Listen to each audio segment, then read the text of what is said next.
Consider supporting Archaeosoup on Patreon for as little as $1 per month. Link available in the video description.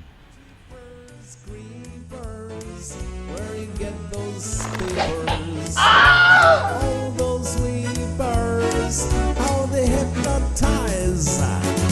Where did you get those eyes? Where did you get those eyes, Lee? Hello and welcome back to another Archaeologist's Eye. In this series you are presented with a puzzle scenario to solve. Can you see the world like an archaeologist? Can you see through an archaeologist's eyes? Typically these puzzles are scenarios that occur to me based on everyday occurrences. So for example, the last episode was based on a crisp packet. And usually they have an echo or a theme in common with an ancient or even more recent historical or archaeological concept or principle. And today's example is actually a building on this glorious hot bank holiday that we're having here in the UK. Yesterday, me and Mrs. Soup were down by the Pebble Beach, down by the mouth of the River Tyne. People were yachting out on the river. You could see ships in the distance in the mist. And we rounded a corner and came across a very particular building. This building is an architect's office, an award-winning structure that has as its exterior shell a series of inverted van windshield sheets of glass. So the front glass from a van that's been turned upside down and moulded together to form a very interesting structure that actually is somewhat reminiscent of a boat as well, quite appropriate as it's pointing out towards the North Sea.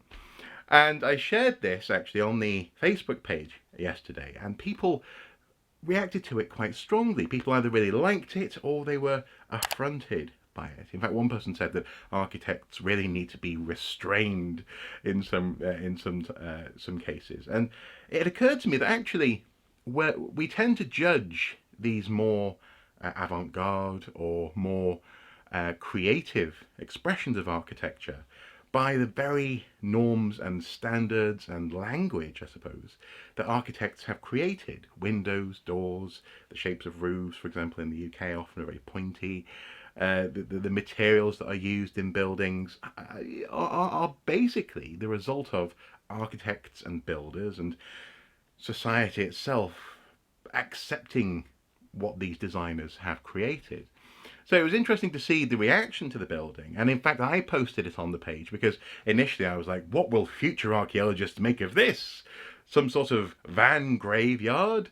Some sort of collector, like a place where someone wouldn't stop stealing windshields from vans? But actually, on further reflection, in fact, following a conversation I had with that person who was scratching their heads at this building, it occurred to me that actually there's a very direct correlation with historic architecture. In fact, there's one place, one type of building, one example of a use of materials that really springs to mind. And I'm not going to give you any more clues than that. I think if I actually discussed this with Mrs. Soup, and she said, well, if you tell them this bit, then actually it's quite easy to get to that. So I'm just going to leave it there. What, from maybe, say, 1,000 to 1,300 years ago, does this building remind me of? Very specifically, the use of unexpected materials in a building. Because actually I find this reassuring, actually, because actually archaeologists were not confused by this discovery. They're able to go, okay, well, this thing was turned into that and it became used as a building. Fine. Okay, we understand the life story, the pathway of that structure. And so actually I think future archaeologists may not be confused by a building surrounded by windshields, but nonetheless, what does this remind me of? Can you think, well, I suppose, like this archaeologist, at least? This is the puzzle. I will post the answer to this puzzle either at the end of the week or at the beginning of next week. You have a whole week-ish or most of this week to think about what you suspect to be the answer, or indeed what you've been inspired to think about from this question. Comment below, have a conversation below. Maybe we'll come up with interesting answers that haven't occurred to me. I'm sure there are many examples, but there's one example in particular that I just go, yeah, of course, of course. We understand that it was once that, and now it's a building. It's fine. There's no problem here. Archaeologists deserve more credit than even I'm willing to give them. Have a great bank holiday if you're having a bank holiday, and I'll see you at the end of the week with, well, actually, no, I'll see you probably tomorrow with an interview with the archaeologist who discovered the Enderby Shield, actually.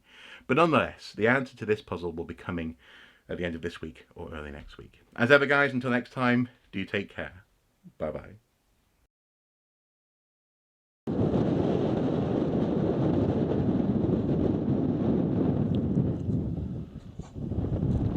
Just in case they blow off. Just worried they'll come off the wall.